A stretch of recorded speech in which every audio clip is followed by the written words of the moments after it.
کو بہت پیچھے لے جاؤ.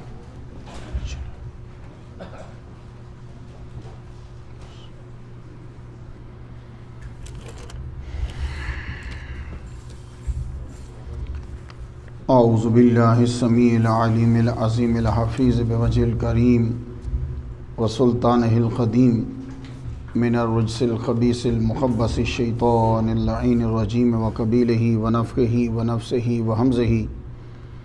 بسم اللہ الرحمن الرحیم.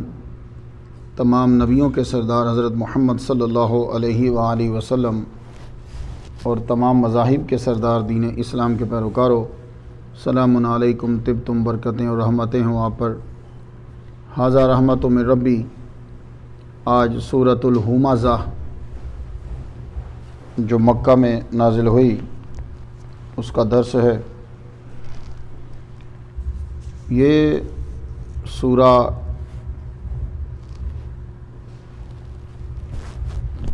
ہماری معاشرتی زندگی کے ساتھ گہرا تعلق رکھتی ہے.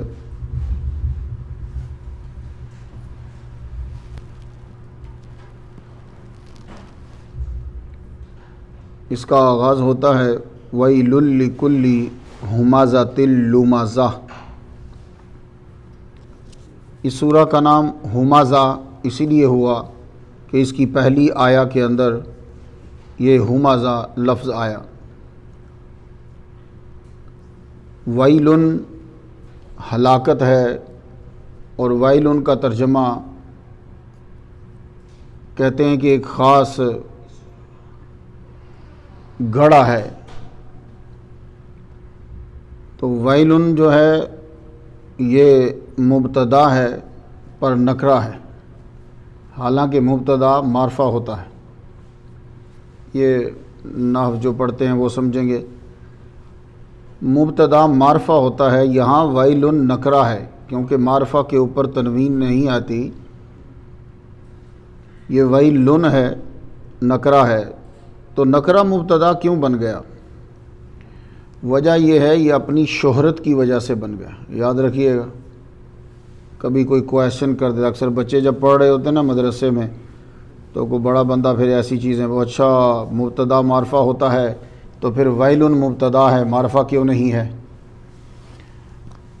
تو اس کا جواب یہ ہے کہ یہ اتنا مشہور ہے ویل کہ اس کی شہرت کو معرفہ قرار دے دیا گیا. یا یہ جواب دیا جائے گا کہ جب بد دعا ہوتی ہے تو پھر نکرہ بھی مبتدا جو ہے وہ بن جاتا. ویل ہلاکت ہے، لکل ہر اس بندے کے لیے، ہمزہ جو ہمزہ ہے اور لمزہ ہے. اب یہ ہمزہ اور لمزہ کیا ہے؟ تو میں مختلف بیان کرتا ہوں، آپ ذہن نشین کر لیجئے. ہمزہ اسے کہتے ہیں جو کسی کے منہ پر برائی بیان کرتا ہے، اس کو ہمزہ کہتے ہیں. پہلے لفظی ترجمہ سمجھ لیں. اور لمزہ اسے اس بندے کو کہتے ہیں کہ جو کسی کی پیٹھ پیچھے اس کی برائی کرتا ہے. مشرکوں کا یہ طریقہ تھا کہ جو غریب آدمی ہوتا تھا نا تو اس کے منہ پہ بات کرتے تھے، اور جو امیر آدمی ہوتا تھا، طاقتور ہوتا تھا، اس کی برائی اس کی عدم موجودگی میں بیان کرتے تھے. یہ ان کا طریقہ تھا. جو غریب مسلمان تھے، غلام تھے، ان کے سامنے بدتمیزی کرتے، برائیاں بیان کرتے. اور جو امیر مسلمان ہوتے تھے ان کی عدم موجودگی میں کرتے. یہ مشرکوں کا یہ طریقہ تھا. ہمزہ اس شخص کو بھی کہتے ہیں جو کسی کے خاندان پر طعن کرے، بولے تیری ماں ایسی تھی، تیرا باپ ایسا تھا. یہ برائیاں ساری سب میں ہیں، اللہ معاف فرما دے. تو تیری ماں ایسی، تیرا باپ ایسا، او جی وہ شریف خاندان نہیں ہے، کمینہ خاندان ہے.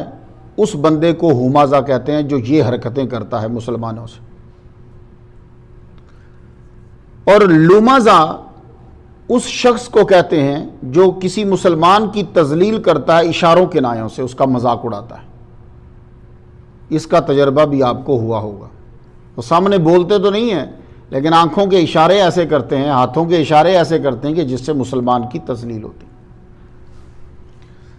ہمزہ وہ بندہ جو تانا زنی کرتا ہے، تانے مارتا ہے۔ اب میں آپ کو سمجھانے کی کوشش کرتا ہوں۔ ہلاکت ہے اس شخص کے لیے جو تانا زن ہے اور عیب جو ہے، اس کے اندر چغل خوری اور غیبت دونوں آتے ہیں۔ اب آپ کہیں گے کہ اس کا مطلب یہ ہوا کہ کسی بندے کی برائی بیان نہیں کر سکتے، کیونکہ وہ ہمازہ لمازہ دونوں میں آئے گا تو صحیح۔ تو یہ غور سے سنیے، کسی کو ظلم سے بچانے کے لیے، دین میں بگاڑ کوئی پیدا کر رہا ہے اس سے بچانے کے لیے، اور عدالت کے لیے آپ ہر قسم کی برائی اس بندے کی بیان کر سکتے ہیں۔ غور سے سنیے گا ذرا۔ آپ عدالت میں کھڑے ہیں، جج نے پوچھا یہ قاتل ہے کہ نہیں ہے، اس نے ظلم کیا کہ نہیں کیا، آپ کو سچ سچ بتانا پڑے گا عدالت کے اندر۔ یہ ہمازہ لمازہ میں نہیں ہے۔ ایک آدمی ہے وہ بھیس بدل کے دین کو لوٹ رہا ہے، خراب کر رہا ہے، آپ پبلک میں بھی بتاؤ، اس کے منہ پہ بھی بتاؤ، اس کے پیچھے بھی بتاؤ۔ ایک آدمی ہے وہ کسی پہ ظلم کر رہا ہے تو آپ بتلائیے اس کے بارے میں، وہ دھوکہ دے رہا ہے کسی فیملی کو، کسی خاندان کو، فوراً آگاہ کیجئے اس خاندان کو کہ یہ شخص تمہیں دھوکہ دے رہا ہے۔ تو یہ پھر ہمازہ اور لمازہ کیا ہے؟ یہ ہمازہ اور لمازہ یہ ہے کہ ایک آدمی اچھا کام کر رہا ہے، دین کا کام کر رہا ہے، دوسرا آدمی حسد کے اندر آ کر یا بلا وجہ دشمنی میں آ کر اس کے مقام کو اور سٹیٹس کو گرانے کے لیے اس کے منہ کے سامنے یا اس کے پیچھے جب اس نیت سے وہ کام کرتا ہے تو ہلاکت ہے اس شخص کے لیے کہ وہ تانا زنی کر رہا ہے تاکہ یہ ذلیل ہو، وہ عیب جوئی کر رہا ہے تاکہ میں اس کو ذلیل کروں، ایسے شخص کے لیے ہلاکت ہے۔ اب آپ سمجھ گئے؟ یہ مطلب نہیں ہے کہ کسی کی برائی بیان نہیں کرنی ہے۔ عدالت میں جج پوچھے تو بیان کرنا ہے، گواہی دینی ہے جرم کی کہ اس بندے نے چوری کی ہے، یہ بتلانا ہے۔ لیکن ایک آدمی اچھا بھلا کام کر رہا ہے، آپ صرف حسد کی بنا پر اس کو ذلیل کرنے کے لیے تانا زنی کر رہے ہیں، اس کو ذلیل کر رہے ہیں اس کے مقام پہ، یہ ہے حرام۔ یہ آپ نے ذہن میں رکھنا ہے۔ عقبہ بن عامر کہتے ہیں میں نے حضور صلی اللہ علیہ وآلہ وسلم سے پوچھا یا رسول اللہ نجات کا رستہ بتائیے، تو آپ نے فرمایا اپنی زبان کو بند کر، گھر میں بیٹھ اور رو کر اللہ سے اپنے گناہوں کی معافی طلب کر، ورنہ آدمی سے کوئی نہ کوئی بات جو ہے وہ ضرور ہو جاتی ہے، انجانے کے اندر بول جاتا ہے۔ حضور صلی اللہ علیہ وآلہ وسلم نے فرمایا کہ تم جانتے ہو کہ غیبت کیا ہے؟ یہ بات جو آپ کو میں سنانے لگا ہوں یہ ہمارے معاشرے میں تقریباً ہر تیسرے بندے میں ہے جس کے پاس ذرا تھوڑے سے پیسے ہیں۔ اور یار تو کیوں بیٹھا ہوا اس کے بارے میں غلط بات کر رہا ہے؟ میں یہ بات تو اس کے منہ کے سامنے بھی کر سکتا ہوں۔ یہ ہر تیسرے بندے میں ہے۔ جس بندے کے پاس ذرا پیسے ہوتے ہیں، آکڑ ہوتی ہے نا، وہ یہی کہتا ہے میں تو یہ بات اس کے منہ پہ بھی کر سکتا ہوں۔ اب ذرا حدیث سننا۔ حضور صلی اللہ علیہ وسلم نے فرمایا کہ کیا تم جانتے ہو کہ غیبت کیا ہے؟ عرض کی اللہ کا رسول، اللہ جانتا ہے یا اس کا رسول خوب جانتا ہے؟ تو حضور نے فرمایا کہ اپنے بھائی کی ایسی بات کا ذکر کرنا جس کا سننا اس کو برا لگے۔ عرض کی یا رسول اللہ اگر وہ برائی اس میں ہو تو بھی؟ آپ نے فرمایا یہی تو غیبت ہے کہ وہ برائی اس میں ہے، اگر وہ برائی نہ ہو اور تو بیان کرے یہ تو بہتان ہے، یہ غیبت نہیں ہے۔ امام بخاری رحمت اللہ علیہ کا ایک قول پڑھا ہے میں نے، وہ فرماتے ہیں کہ قیامت کے دن مجھ سے غیبت کا مواخذہ نہیں ہوگا۔ میں نے آج تک کسی بندے کی غیبت نہیں کی اور میں نے کسی امام کا یہ قول نہیں سنا۔ امام بخاری فرما رہے ہیں کہ قیامت کے دن اور تو مجھ سے سوال ہو سکتا ہے، غیبت کا مواخذہ نہیں ہو، میں نے آج تک کبھی کسی کی غیبت نہیں کی۔ تو وہ یہ کیا ہوتا ہے؟ آپ اپنا کام کرتے جائیے لیکن اس کے اندر حسد نہیں ہونا چاہیے، تعصب نہیں اس کے اندر ہونا چاہیے۔ آج کل کیا ہوتا ہے، ایک آدمی سمجھتا ہے کہ میں اس جماعت کا رکن ہوں تو یہی جماعت میں اگر کوئی آیا تو مسلمان ہے باقی سارے کافر ہیں۔ یہ بھی وہ بیڑا غرق کر رہا ہے، نہ وہ خود صحیح مسلمان ہے، دوسرے کو وہ سمجھ ہی نہیں رہا، کیونکہ جماعتوں کا نام قرآن میں نہیں ہے۔ قرآن میں اللہ اور اس کے رسول کی اطاعت ہے۔ جماعتیں تو بنی ہوں گی 80 میں، جماعتیں تو بنی ہوگی 70 میں، تو اس سے پہلے سارے کافر مر گئے نہیں بھائی، یہ بات نہیں۔ اللہ رسول کی جو اطاعت کر رہا ہے، اللہ کو ماننا ضروری ہے، اس کے رسول کو ماننا ضروری ہے، یہ بات یاد رکھیے گا۔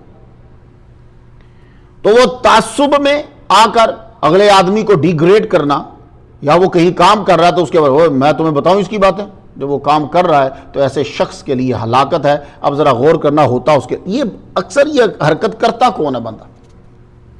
جس جگہ کسی آدمی کی عزت ہے اور اس کو بلا وجہ تذلیل اس کی کرنا، کرتا کون ہے؟ جس کے پاس پیسہ ہوتا ہے۔ غریب آدمی نہیں کرتا، اس کو ٹائم ہی نہیں ملتا۔ چیک کر لیجئے جا کے، جو طاقتور ہوگا، امیر ہوگا، وہ یہی حرکت کرے گا۔ اب چونکہ یہ کلام اللہ کا ہے، اللہ فطرتوں کا خالق ہے، اللہ جانتا ہے انسان کو پیدا کیا، تو اس نے اگلا جملہ فرمایا الذی جمع، وہ شخص کے جس نے جمع کیا مال کو، وعدد، اور گنتا رہا۔ یہ حرکت اسی بندے کے اندر ہوگی جس کے پاس مال بڑا ہے، وہ اشاروں سے بھی تذلیل کرے گا اور وہ ویسے بھی تانا زنی بھی کرے گا۔ اب مال جمع کرنے والے کے لیے ہلاکت ہے، مال جمع نہیں کریں گے تو زکوٰۃ کہاں سے دیں گے بھائی صاحب؟ یہ تو بڑا ضروری ہے۔ مال جمع نہیں کریں گے تو حج کیسے کریں گے؟ مال جمع نہیں کریں گے تو کسی کو قرض کیسے دیں گے؟ تو اللہ نے یہ فرمایا الذی جمع مالا، جو مال جمع کرتا ہے۔ تو اگر اتنا جملہ ہوتا تو سارے پھنستے، کہا نہیں وعدد، وہ گنتا ہے۔ وہ گنتے تو سارے ہیں، کون نہیں گنتا؟ ہمیں جب دیتے ہیں کوئی زکوٰۃ تو ہم اسے گنتے ہیں، کوئی پیسے دیتا ہے ہم گنتے ہیں۔ تو یہ گننے کے وعددہ، وہ اس کو گنتا ہے، گن گن کے رکھتا ہے اسے۔ تو معلوم یہ ہوا کہ وہ پیسے جو جمع کر رہا ہے وہ شخص، وہ پیسے زکوٰۃ کے لیے جمع نہیں کرتا دینے کے لیے، وہ مال کو جمع کرتا حج کرنے کے لیے نہیں کرتا، وہ مال کو جمع کرتا کسی کو قرض دینے کے لیے نہیں کرتا، وہ مال کو جمع کر رہا ہے گن گن کے سنبھال کے رکھنے کے لیے کہ یہ میرے کام آئیں گے، میری طاقت کا اضافہ کریں گے۔ وہ اس لیے اس مال کو جمع کر رہا ہے، دینے کے لیے نہیں جمع کرتا۔ اگلا جملہ ذرا سنیے، یحسب، وہ گمان کرتا ہے، ان مالہ، بے شک اس کا مال، اخلدہ، اس کو وہ مال اس کا ہمیشہ رکھے گا اسے، یہ وہ گمان کرتا ہے۔ تو جس بندے کے پاس پیسے ہوتے، آپ دیکھ لیجئے، جب بھی کبھی کسی کے پاس دولت اور طاقت بڑی ہے، اس نے خدائی کا دعویٰ کر دیا، وہ ڈر ختم ہو گیا، اس نے سمجھا میں ہمیشہ کے لیے ہوں، اس نے خدائی کا دعویٰ کیا۔ اور جس بندے کے پاس علم بڑھ گیا، اس نے نبوت کا دعویٰ کیا۔ یہ جتنے بھی آپ کو جھوٹے نظر آتے ہیں نا، ان کو اپنے علم پر بڑا بھروسہ تھا۔ مرزا قادیانی کو دیکھ لو آپ، کتنی پیسے دے دے کے کتابیں لکھی۔ کتاب لکھنا بڑا مشکل ہوتا ہے، یہ میں تھوڑے سے صفحے لکھتا ہوں، مجھے معلوم ہے 20 سال ہو گئے مجھے لکھتے ہوئے، اچھا بڑا ٹائم لگتا ہے، ایسے کتابیں نہیں بنتی۔ تو پیسے دے کے بندے کرائے پہ رکھے ہوتے ہیں، ان کو دے دیا جاتا ہے یہ لکھو یہ لکھو، پھر ان کی کتابوں کے اوپر اپنے نام لکھ دیے جاتے ہیں۔ یہ ایک بندہ خود نہیں کر سکتا، کیوں؟ اس لیے میرا تجربہ ہے، میں 88 کا پیپر بھی میرے پاس لکھا ہوا رکھا ہے، جو میں نے سب سے پہلے لیکچر دیا تھا، میں لکھتا ہوں۔ میں 24 کے قریب کتابیں لکھ چکا ہوں، میں 12 میری جو ہے وہ مارکیٹ میں بکس ہیں، میں جانتا ہوں کتاب لکھنا کتنا مشکل ہوتا ہے۔ تو یہ جس کو اپنے علم پہ اعتماد ہوا، بھروسہ ہوا، تکبر ہو گیا، اس نے نبوت کا دعویٰ کر دی۔ کیوں؟ نبی ہونے کے لیے علم ہونا ضروری ہوتا ہے، یہ وہ بھی جانتا ہے۔ اور جس کے پاس دولت بڑی، اس شخص نے خدائی کا دعویٰ کر دیا، طاقت بڑی۔ تو یہ بندہ یہ سمجھتا ہے، جو تانا زنی کر رہا ہے، جو تذلیل کرنے کی کوشش کر رہا ہے، جو لوگوں کو ذلیل کرنے کی کوشش کر رہا ہے، وہ مال کو جمع کیا اس نے اور گمان کرتا ہے کہ اس کا مال اس کو ہمیشہ رکھے گا۔ کسی کو بھی کسی کے مال نے ہمیشہ نہیں رکھا، یہ یاد رکھیے گا۔ اس وقت دنیا میں کتنے امیر آدمی ہیں، کیا آپ کا مال آپ کو ہمیشہ کے لیے جوان رکھ سکتا ہے؟ یہ ٹیسلا کا جو اونر ہے اس وقت دنیا کا کہہ رہے ہیں کہ سب سے امیر آدمی، اس کا نام لیا جا رہا ہے۔ مکیش امبانی ہے، کہتے ہیں انڈیا کا سب سے امیر ترین آدمی ہے۔ بل گیٹس ہے، وہ اب سورج کے ساتھ بھی کچھ کرنے لگا ہے، وہ کہتے ہیں اس کا بھی۔ مریخ کے اوپر بڑے بڑے امیر آدمی وہاں جا کے کالونی بنانے لگ رہے ہیں، دھڑا دھڑ مریخ پہ ایسے جا رہے ہیں جیسے لوگ میکسیکو جاتے ہیں، بس دھڑا دھڑ رخ موڑا ہوا ادھر کا۔ تو کیا یہ دنیا کے جو بڑے امیر آدمی ہیں یہ اپنی جوانی کو 33 سال پہ سٹاپ کر سکتے ہیں؟ سارے بتا دیں کہ انہوں نے اپنی جوانی کو 33 سال کے اوپر روک دیں، لا کر نہیں روک سکتے۔ تو پتہ یہ چلا کہ جو آدمی مال جمع کر رہا ہے وہ یہ سمجھتا ہے کہ اس کا مال اس کو ہمیشہ رکھے گا. جب تیرا مال تیری جوانی کو نہیں رکھ سکتا، تیرا مال تیرے بڑھاپے کو نہیں روک سکتا، تیرا مال تجھے مرنے سے نہیں روک سکتا، تو یہ یاد رکھ تیرا مال تجھے ہمیشہ نہیں رکھے گا. تیرے اوپر یہ جوانی یہ سب کئی جو ہیں وہ 18 سال کے بھی بڑے بڑے ملینرز ہیں، تو ان کو کہو کہ یہیں 18 سال پہ رکے رہو، نہیں رکے رہیں گے. تو اللہ فرما رہا ہے کہ وہ گمان کرتا ہے کہ اس کا مال اس کو ہمیشہ رکھے گا، ایسا نہیں. کَلَّا لَيُنْبَذَنَّ فِي الْحُطَمَةِ. یہ جو محمد مصطفیٰ صلی اللہ علیہ وآلہ وسلم کا مذاق اڑاتے ہیں، طعنہ زنی کرتے ہیں، غریبوں کا مذاق اڑاتے ہیں، یہ جتنے کفار مشرکین ہیں ان میں سے کچھ لوگ حضور صلی اللہ علیہ وسلم کے سامنے آ کر سرکار کو بڑی بڑی تکلیف دیا کرتے تھے. کَلَّا لَيُنْبَذَنَّ، لَيُنْبَذَنَّ کا معنی ضرور بر ضرور جھونک دیے جائیں گے. فِي الْحُطَمَةِ، حطمہ یہ آگ کا نام ہے، چورا چورا کر دینے والی آگ کے اندر ان کو ڈال دیا جائے گا، جھونک دیا جائے گا. اور اس آگ کے بارے میں آپ خود نہیں جان سکتے، یہ خاص قسم کی آگ ہے. آپ کو صرف اس آگ کا پتہ ہے جو آگ آپ امریکہ میں دیکھ رہے ہو، جو آپ نے جلائی ہے لکڑیوں سے. تو اپنی عقل کے ساتھ اور اپنے مشاہدے سے تم نہیں جان سکتے. تو اسی لیے رب نے کہا وَمَا أَدْرَاكَ مَا الْحُطَمَةُ. آپ کیا سمجھے حطمہ کیا ہے؟ یہ چورا چورا کر دینے والی آگ جو ہے یہ کیا ہے؟ نار اللہ الموقدہ، یہ اللہ کی جلائی ہوئی ہے. سنیں اب، یہ اللہ کی بھڑکائی ہوئی ہے. نار میں نے آگ، اللہ کی آگ، موقدہ بھڑکائی، یہ اللہ کی بھڑکائی ہوئی ہے. ہزاروں سال تک پہلے ایک کلر اس کا ہوا، پھر اس کو ہزاروں سال بھڑکایا، پھر اس کا دوسرا کلر ہوا، پھر اس کو ہزاروں سال بھڑکایا، بھڑک رہی ہے. اور یہ چورا چورا کر دینے والی آگ ہے. کرتی کیا ہے یہ؟ اب آپ کی آگ کیا کرتی ہے؟ آپ نے بہت ساری آگ جلائی. انڈیا کے لوگوں نے شاید کبھی شمشان گھاٹ میں جا کے دیکھا ہو، ان کو سمجھانا مشکل نہیں ہوگا. لکڑیاں جلاتے ہیں، وہ ہندو اپنے مردے کو اس میں رکھتے ہیں. اب اس وقت پوری دنیا پریشان ہے کہ جتنی تعداد میں، لاکھوں کی تعداد میں ہندو جو مر گئے ہیں کووڈ سے، ان کی جو راکھ دریا میں بہائی جائے گی، وہ دریا سے آگے سمندر میں جائے گی، پھر وہ پانی پوری دنیا میں پھیلے گا، کہیں پوری دنیا کووڈ کے میں مر نہ جائے. اب یہ مسئلہ کھڑا ہو گیا پوری دنیا کے اندر. تو ہمارا اسلام سیدھا کہتا تھا جاؤ اسے جا کے زمین کے حوالے کراؤ، زمین ہر شے کو کھا جاتی ہے، ختم کر جاتی ہے. تو اب یہ مسئلہ، تو جن لوگوں نے انڈیا میں ہندو کو جلتے دیکھا ہے تو وہ پہلے لکڑی رکھتے ہیں، لکڑی کے اوپر اس کو رکھ دیتے ہیں. جو امیر آدمی ہوتا ہے وہ سندل کی لکڑی رکھتا ہے، اس کے اوپر دیسی گھی جو ہے وہ ڈالتا ہے. غریب آدمی سادہ لکڑی رکھ دیتا ہے. رکھنے کے بعد جب وہ جلتا ہے تو سب سے پہلے اس کی یہ سکن جلتی ہے. سکن جلنے کے بعد اس کا گوشت جلتا ہے. گوشت جلنے کے بعد اس کی ہڈی جلتی ہے. ایک دم سے سر اس کا ایک دم اٹھتا ہے، پھر وہ جو بھی پاس ہوتا ہے وہ اس کے سر کو ڈنڈا مارتا ہے، وہ سر ایک دم نیچے جاتا ہے. تو یہ ہے دنیا کی آگ. اب اللہ کیا کہہ رہا ہے؟ غور سے سننا. اب کہتا ہے جو میری آگ ہے نا، مل ہوتاما جو کہا تھا، کہا تَتَّالِعُ عَلَى الْأَفْئِدَةِ، تَتَّالِعُ چڑھ جائے گی عَلَى الْأَفْئِدَةِ، افئدہ قلب کے اوپر. اب یہاں لفظ قلب نہیں ہے، اردو والا اس کا ترجمہ کرتا ہے دل، کہ وہ چڑھ جائے گی دلوں پر، جبکہ افئدہ کا معنی دل نہیں ہوتا. دل کے لیے عربی میں خود ایک لفظ ہے، اس کا معنی قلب ہے، بڑے کاف کے ساتھ. تو جب اللہ تعالیٰ نے قلب استعمال کیا ہے قرآن مجید میں، تو پھر یہاں افئدہ کیوں استعمال کیا؟ تو یہ لفظ افئدہ میں آپ کو پھر سناتا ہوں، آپ کو یاد ہوگا، میں بولتا ہوں جب حضور معراج پہ گئے تھے تو رب کہتا ہے ما کذب الفؤاد ما رأى، محمد مصطفیٰ کے دل نے جو دیکھا آنکھ نے اس کا انکار نہیں کیا، آنکھ نے جھٹلایا نہیں. جو آنکھ نے دیکھا دل نے جھٹلایا نہیں. ما کذب الفؤاد، دل نے جھٹلایا نہیں جو ان کی آنکھ نے دیکھا. تو قلب تو یہاں بھی نہیں بولا. تو آپ سن لو غور سے جتنے بیٹھے ہو، یہ قلب پمپ ہے، خود کچھ بھی نہیں ہے. یہ دل کچھ نہیں ہے، تو پمپ ہے. یہ تو آپ کا خون جو ہے اس کو پمپ کرتا ہے. اس دل کے بیچ میں ایک چیز ہے، اس کو فؤاد کہتے ہیں. اسی میں محبت ہوتی ہے، اسی میں نفرت ہوتی ہے، اسی میں ہدایت ہوتی ہے، اسی میں سرکشی ہوتی ہے. تو ساری چیزیں اس کے اندر سے نکلتی ہیں، یہ یاد رکھیے گا. تو آپ کا یہ قلب صرف پمپ ہے. جب کبھی دل خراب ہوا، سکھ کا لے کے اندر ڈال دو، ہندو کا لے کے اندر ڈال دو، تو کیا آپ پھر بعد میں مسلمان نہیں رہیں گے؟ میری بات نہیں، دیکھو نا، فرض کر لو کہ آپ کا دل ختم ہو گیا، پتا چلا کہ دل ایک سکھ کا پڑا ہوا ہے، وہ سکھ کا دل ڈال دیا تو تیرا نام گنڈا سنگھ ہو جائے گا. اب تو فؤاد یہ پمپ ہے، آپ کے اندر ہم نے پمپ چینج کیا ہے، فؤاد نہیں چینج ہوتا، فؤاد اندر ہی رہے گا، یہ یاد رکھیے گا. وہ فؤاد، اب سنو، تم جب آگ میں گرتے ہو تو سکن جلتی ہے، پھر گوشت جلتا ہے، پھر ہڈی جلتی ہے، پھر تم جلتے ہو سارے۔ یہ رب کی جو آگ ہے یہ سب سے پہلے دل کو جلائے گی، پھر تیری باڈی کو جلائے گی۔ اب یہ کیا ہے؟ وہ خود کہہ رہے مل ہوتا ماں، تو میں کیسے تمہیں سمجھاؤں؟ بس اس کی ایک صورت تمہیں میں بتا سکتا ہوں، وہ ہوائی جا کے تم تھوڑا سا مشاہدہ کر سکتے ہو۔ کبھی ہوائی جاؤ اور ہوائی جا کر اوپر کھڑے ہو کے اسے دیکھنا۔ میں نے کل رات کو اس کو دیکھا ہے، ہوائی تو نہیں گیا لیکن میں نے آیت کی تشریح کے لیے مسلسل اسے میں دیکھتا رہا اور میری روح کانپ گئی ہے۔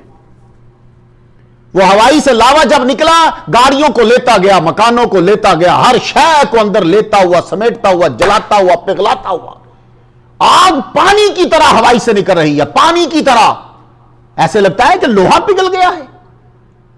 یہ ہوائی آپ کے لیے یونائٹڈ اسٹیٹ میں ہے، کبھی جانا اور اسے جا کے دیکھنا اور یہ آیت اپنی نظر کے سامنے رکھنا کہ یعنی یہ جو لومازا اور ہومازا ہے اور جو مال جمع کر رہا ہے اس لیے کہ میں طاقتور ہو جاؤں اور سمجھتا ہے کہ ہمیشہ اس کو مال رکھے گا، یہ یاد رکھو انہیں پکڑ کے ہم ڈال دیں گے اس آگ میں جو چورا چورا کرنے والی ہے۔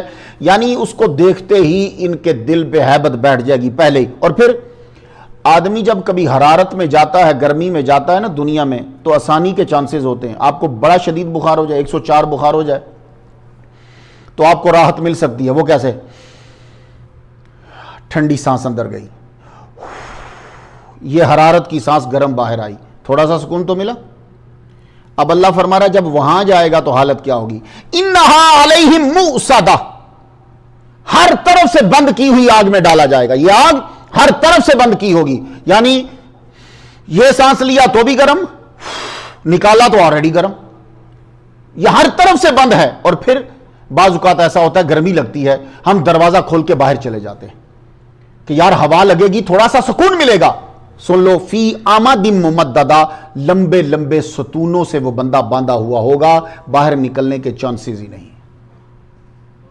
تو مسلمانوں، آج کی یہ جو آیات ہیں اور یہ سورہ جو ہے یہ سمجھنے کے لیے ہے، ہمیں کسی کی تذلیل نہیں کرنا، بھائی یہ یاد رکھیے، حق کو بیان کرنا ہے۔ یہ یاد رکھیے گا، کسی بندے کی تذلیل کے لیے جب کوئی بندہ کام کرتا ہے تو حضور فرماتے ہیں کوئی اپنے مسلمان بھائی کی تانا زنی کرتا ہے اس کو ذلیل کرنے کے لیے تو رب اس کو تو رحم فرما دے گا، پر یہ بندہ اس کے اندر مبتلا ہو جائے گا۔ زندگی میں جب بھی کبھی، اب دیکھو استاد جو کسی کی غلطی بتاتا ہے وہ ہمازہ لومازہ میں نہیں ہے، یہ تربیت ہے۔ عدالت میں جو تم بتاتے ہو وہ عدل ہے، وہ تمہیں بتانا پڑے گا۔ کسی کو دھوکے سے بچانے کے لیے یہ تمہیں کرنا پڑے گا، لیکن کسی کو ذلیل کرنے کے لیے کبھی نہیں کرنا۔ یہ ہے خلاصہ آج کا۔ ہمازہ لومازہ، تربیت کرنے کے لیے بولو، بڑا بن کے بولو کہ بیٹے یہ غلطی ہے، اس کو ختم کر دو۔ تو جس کی جہاں عزت ہے اس کی عزت کو وہاں اور بڑھاؤ، اس کے صدقے سے اللہ تمہاری بھی عزت کو بڑھا دے گا۔ میں تو یہی کرتا ہوں، میرے پاس جو آدمی آتا ہے میں پہلے پتہ کرتا ہوں اس کو، اسے نہیں پتہ کرتا کہ اس کے پیسے کتنے ہیں یار، کیونکہ اس کے ذہن میں یہ ہے کہ یہ آدمی فلاں جگہ کا افسر ہے۔ میں پوچھتا ہوں برا آئی ٹی میں آپ کا کیا مقام ہے، پھر اس کو اسی طرح رسپیکٹ دی جاتی ہے، اس کا دھیان دیا جاتا ہے۔ کیوں؟ جس کو اللہ نے عزت دی ہے، میں کون کمینہ اس کو نیچے کرنے والا، اللہ نے عزت دی ہے، اللہ اس کی عزت بڑھا رہا۔ تو مسلمانوں، ایک دوسرے سے پیار کرو، محبت کرو، اور جہاں اس کی عزت ہے اس کی عزت بڑھانے کی کوشش کرو۔ وآخر دعوانا الحمدللہ رب العالمین۔ آج خصوصی دعا ہمارے سید اختر الدین صاحب کے حیدرآبادی جو ہیں، ان کے والد گرامی کے لیے اور اماں کے لیے، ان کے درجے جو ہیں وہ بلند فرما دے۔ اور پاکستان سے 2 بچے ہیں اپنے ہی مریدی ہیں، ان کے لیے اشرفی ہیں، وہ بھی ان کے لیے بھی دعا کرنا۔ سری لنکا سے ایک ہیں، ان کے لیے دعا کرنا ہے آپ لوگوں نے، اور بھی باقی سب خصوصی دعا کرو جتنے بھی انڈیا میں یا دنیا میں کسی جگہ پہ بھی۔ اب نام کیا کریں، ملکوں کے نام ہو گئے ہیں پہچان کے لیے، مسلمان جہاں بھی ہے اللہ تعالیٰ اس پر اپنی خاص رحمت نازل فرمائے، آمین۔ اللہم صلی علی سیدنا محمد و آباء محمد و آل محمد و اصحاب محمد وبارک وسلم۔ یا رب لک الحمد کما ینبغی لجلال وجہک وعظیم سلطانک یا ارحم الراحمین۔ ہماری آج کی حاضری اپنی بارگاہ میں قبول فرما۔ پروردگار عالم، جو میں نے تلاوت کی ہے، جو افطاری کے وقت تلاوتیں کی، جن لوگوں نے پڑھایا، اللہ سب تیری بارگاہ میں پیش کرتے ہیں، قبول فرما۔ جو ثواب عطا کرے گا بڑے رسول کی بارگاہ میں پیش کرتے ہیں، قبول فرما۔ انبیاء و مرسلین کی بارگاہ میں پیش کرتے ہیں، قبول فرما۔ حضور کے اصحاب اور آل کی ارواح کو ثواب دیتے ہیں، قبول فرما۔ اے اللہ پاک، تیرے نبی کہ جو داماد ہیں چوتھے خلیفہ مولا علی شیر خدا رضی اللہ تعالیٰ عنہ کی روح کو ثواب دیتے ہیں، قبول فرما، ان کے درجے بلند فرما دے مالک، ان کی جتنی آل اولاد ہے یا اللہ تعالیٰ سب کی ارواح کو ثواب دیتے ہیں، درجے بلند فرما دے مالک۔ اے اللہ پاک سید اختر الدین صاحب کے والد گرامی اور والدہ ماجدہ ان کے درجے بلند فرما مالک۔ محفل میں جتنے موجود ہیں ان کا جو دنیا سے گیا اس کی روح کو بھی ثواب دیتے ہیں، قبول فرما، درجے سب کے بلند فرما دے مالک۔ یا اللہ تعالیٰ مسلمان جہاں بھی ہے پریشانی کی حالت میں، یا اللہ اپنی رحمت نازل فرما، سکینہ نازل فرما اور اس کو سکون عطا فرما مالک، اور پریشانی دور فرما دے مالک۔ جس کا بھی روزہ قبول کیا یا اللہ تعالیٰ اس کے صدقے سے ہمارے روزے قبول فرما۔ پوری دنیا کے اندر جو بھی افطاری لے کر آیا، جس نے پکائی ہے، کھلائی ہے، تقسیم کی ہے، کھائی ہے، سب کے رزق میں برکت پیدا فرما دے۔ وصلی اللہ تعالی علی خیر خلق محمد و آلہ و صحبہ اجمعین۔ اللہ کو جزا عطا فرما۔